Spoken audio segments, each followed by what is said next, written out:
Okay, by the title of this video, you know exactly what happened. We recorded the whole shopping tour, our very first shopping tour, with no audio whatsoever. So what we did in this video is we took our members through Coles with a little bit of a map and a little bit of assistance on the other side of the page. Just to give you an idea of what's going to be happening in this video, I'm going to be watching the video at the same time you are and giving you some tips, tricks, and some takeaways that you would be able to take from just what I'm saying now. Obviously, there's no audio, so you won't be able to grab much. But from each section, what we kind of told our clients, what we went through with them, and then we'll go from there. So without further ado, let me take you through the whole shopping tour, or what we recorded of it. So we met at the front of Coles, and as soon as you walk into Coles, the first section that you see on your right is the grab and go area. This is the area where you grab your juices, your milks, your quick sandwiches, easy pies, all those kinds of things, and even nuts and wraps. So those things are really easy on the go, but not a lot of people flip over the packet and have a look at what actual calories are going into their body. Now, all of this is designed to catch your attention. It's the first thing you see as you walk in. It's easy, it's already pre-made, and then you walk straight to the counter, purchase it, and out you go. Nice, quick, and easy. But here's the thing, some of it isn't actually as decent as you think. And some of the key things that we were showing people were the juices, were the nuts, were some of the sandwiches even with the high amounts of fat in them, because not a lot of people, as I mentioned, flip over the packet and see what the calories are like in those types of foods. Now, the best options in this section that we found were some of your sandwiches, some of your wraps that were filled with protein, also some nuts that don't have any added salt, and then you've also got some of your juices that don't have that added amounts of sugar. And walking a little bit further into Coles and grabbing something a lot more of a whole food than something that's quick on the go and already processed. The main question that we got was, what's actually okay if I'm in a rush? And the answer that we kept on saying was something that's full of fiber and something that's full of protein as well. Make that your first priority. And then if it's anything that comes to, drink wise, make sure it's maybe some electrolyte if you are training, or something with no sugar or low sugar. Even in that section, it's not too bad to just grab something quick and easy on the go if you know what you're looking for. So this is section 2. This is where we went through the meats. For fat loss, your best picks are your chicken breast and your chicken thigh. Yes, your chicken thigh has a little bit more extra fat, but it's a little bit more flavorful and still a lean source of protein. So don't push it to the side. It's still a good source of protein. Now you've got your lean beef mince. Aim for about the 5% fat if you can. You'll see it on the label. Now, we didn't pick up too much fish in this section. However, fish, especially white fish like barramundi and bassa, is incredibly low in calories and high in protein. Salmon is slightly higher in terms of your calories because of the healthy fats in it, but those fats are exactly what you want for inflammatory recovery and some hormone function as well. So make sure that you get your fish oils in, those omega-3s. The meat that we told our clients to be the most aware of was the pre-marinated meats. Now, it looks convenient, but check the label, because on the back of it, it has sugars, it has seed oils, and is often in your top 3 ingredients even at home. So getting something like a plain cut of meat and seasoning them yourself so you know 100% what's going on that meat takes 30 seconds and it saves you a load of hidden calories. All right, my favorite section, carbs. Now, carbs are everyone's go-to option, but let me give you the facts of why we made this such a main priority to talk about in this shopping tour. Now, carbohydrates are your body's preferred fuel source. Remember that. Carbohydrates are your body's preferred fuel source. When you eat carbs, the first thing that happens is your body breaks it down and then turns it into glucose. Now, this gets stored as glycogen in your muscles and your liver. The glycogen is what powers you through your sessions. It is essential that you have carbs to train properly and recover properly as well. Super important. Do not cut carbs out of your diet. Now, the main question that we got in this section wasn't whether you should eat carbs, but what are the right carbs to choose. In the bread section, what you're looking for is something that is fibrous. Aim for something like 3 grams per serve and check the whole grain or wholemeal is the first ingredient. Not wheat flour, which is sometimes white flour with a little bit of a disguise. Now, these are our best picks for carbohydrates or something in terms of bread to grab on the go. Your whole grain breads, your sourdoughs, which are usually lower GI than regular white bread. Something like your mountain bread or your high fiber wraps are good lower calorie option as well. And then you've got something like your rye bread, which is just for those higher fiber days. Now we're in section 4, which is the cereals and porridges. This section is where marketing really kicks in and we get a little bit of a taste of the protein push. You'll notice that mostly every single cereal on the shelf now has some sort of high protein, added protein, or now there's more protein than ever plastered right in front of it, which is sometimes the biggest marketing scam ever. And what we want you to understand is that added protein in a product doesn't make it a good protein source. It is to get you to be a little bit more intrigued in something that says protein in front of it because you think it's good for you, but it's probably on par with its other counterpart. And what they're not putting in front of the packet is the amount of sugar content in them. So just as I said, make sure flip it over. If you have cereal or if you have a cereal that has 10 grams of sugar per 100 grams, it's pretty much a treat. It's got nothing to do with your health and it will push you back further because that extra 100 grams or extra 10 grams per 100 grams, it's just going to set you back a little bit further because you're going to have these added extra calories and you won't be able to hit your targets, especially when it comes to tracking and stuff like that. So what we found in this section, which was the best, and it's probably been around the longest, is plain rolled oats and Wheat Bix. They're probably your two main sources of carbohydrate cereals that you can grab on the go. They're high in fiber, low in sugar, slow digesting, and super cheap. Now, something that we came across in this section was the high protein puffs at Coles. I've never seen them before, and these in terms of macros are not too bad. They're very high in protein, very low in calories. They're crunchy, and I haven't yet tried them, but from what my partner's told me, they actually taste really good. And even as a snack on the go, she's been using that too, just putting them in a little plastic bag and taking them on the go. So for people who are trying to hit their protein targets but want something that tastes a little bit better and doesn't taste like cardboard, this is actually a legit option. I would seriously get you to run down to Coles and try some. They're great for an afternoon snack or having some lunch and just having it even crushed over, your morning breakfast instead of that added protein granola that you just grabbed. Now, Seb went through this section with us and this was the supplement section. So for protein bars, the golden rule is more than 15 grams of protein, but less than 10 grams of sugar per bar. So anything outside of that ratio, you're paying a premium for a chocolate bar. Now, something that we came across as well was protein chips. And these things are actually pretty good in terms of your macros. And something that one of my members said was to use them for your chicken schnitzel. Now, the main question in this section is, do we actually need protein bars? Honestly, you don't need protein bars. If you're able to grab your protein just from your breakfast, lunch, and your dinner, and maybe some whole food snacks, then there's actually no reason for you to add that protein bar into your diet. If you're struggling to hit with your protein goals, then of course, add that protein bar. However, you can pretty much grab most of your protein or most of your targeted protein from what you eat every day.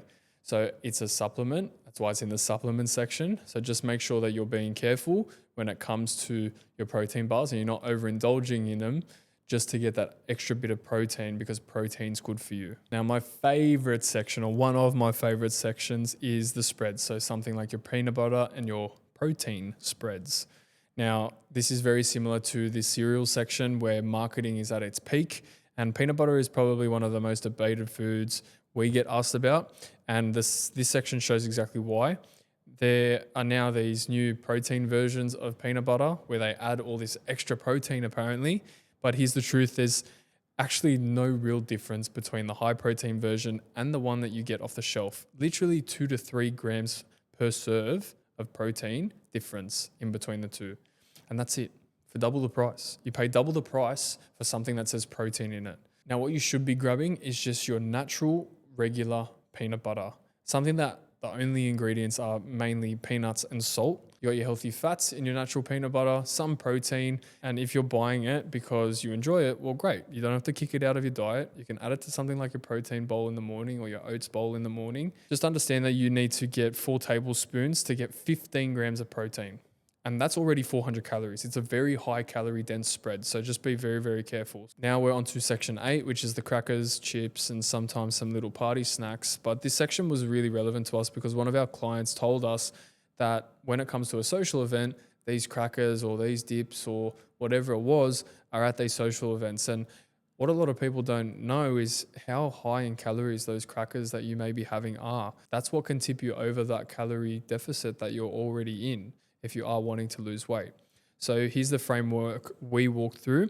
It's not about finding the healthiest chip. It's about being aware of what you are eating and make a conscious choice, not a mindless one, which means grabbing 10 chips and just scoffing them down. Just being aware of what you're choosing and how much that you're eating should be on the forefront of your mind before just conscious eating. Now, some of the better options are your popcorns or your plain rice crackers, and they're lightly salted. Bit of a teaching point that we gave our clients here was just being aware that we don't want you to restrict everything. We know that life happens and you are social and you go out and you have these options to eat, but just make sure that you're not on autopilot, you're making conscious choices, and you know 100% that it's not a mindless choice and you're just grabbing everything that you see. Now, this was a good one, and one of the questions that we got was coconut water actually healthy for you, or is it just a bit of a marketing scheme? Now, it was a good question, and the honest answer is it depends on what you're comparing it to.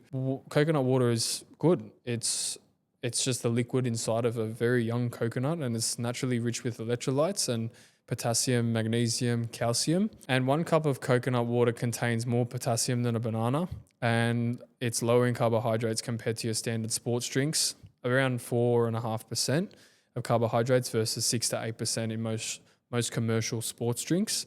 And researchers found that drinking coconut water after exercise can help replenish lost fluid and electrolytes similar to the sport drinks. And it's something that we provide our clients when they come out of the sauna, is to grab something like a coconut water because it just replaces those electrolytes. So comparing it to a flavored juice or a sports drink, yes, it is a better choice. But compared to water, water is still the superior hydration option for most people who are doing regular gym sessions. So this is where coconut water earns its place as a little bit more of a post-workout when you have had a little bit of a sweaty session on a really hot day, or you've hopped out of the sauna, as I mentioned before. So one thing to check is that there's no added sugar in it. It's 100% coconut water, and you can even blend it with other fruits in your smoothies, and that's where you can replace those electrolytes that you've lost after sweating so much. Now, this is coming up to the end of it, so bear with me. This is our cold section, and we went through the Perform range, or the Perform high protein yogurt especially, and it's something that Brendan and I religiously have. So what is this mysterious Perform yogurt that you hear about? Well, it's high protein per serve, it's low in sugar, and it tastes actually really, really good. And a lot of now social media influencers that make recipes are using it as an alternative, as a source. So I'm just having a look at the back of the packet now, and as you can see, and I'll zoom up on it for you, 96 calories per serve, and one serve is 170 grams.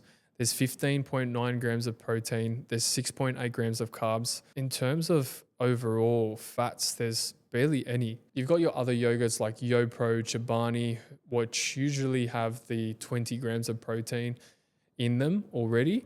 So this is just another added extra to the list. If you don't have Chobani or you don't have the YoPro, this is another added option. If you are going to Coles, this is one of them there. So one of the things we mentioned to our clients was make sure that if you are having something like this, you are going per serve, and then you can add whatever additives you want in there in terms of your rolled oats. What we have is we have our summer fruits, which is grapes, blackberries, blueberries, and then strawberries. And we also add the sugar-free maple syrup on top with a 25-gram spoon of peanut butter.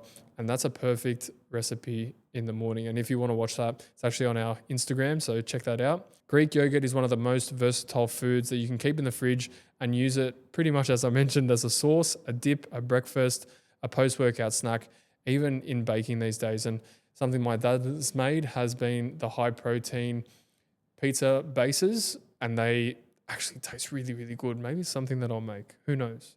Maybe if you guys want me to, put a comment below and I will put together the recipe on how to make a high protein pizza dough with this yogurt. But let's get on to the last section here. And this is where we stepped into the protein shake section, which you see these days, there's a lot, and I've made a few reviews on them in terms of what protein to have, what protein shake to choose, what calories are in each of these. But I'll go through some of the ones that we looked at, and most of the bottles these days have like 20 plus grams of protein. Now, the main question that we got here is, should I have a protein shake after every single workout? And not necessarily. If you've eaten a solid meal of protein 2 hours before training, you don't really need the protein extra after. It's good for recovery, it's awesome, but post-workout in the car between clients or a long day and no meal prep, they're a tool, they're not a requirement. So just make sure that you keep that in mind. And the one last thing that I grabbed as well was the Wicked Sisters high protein puddings.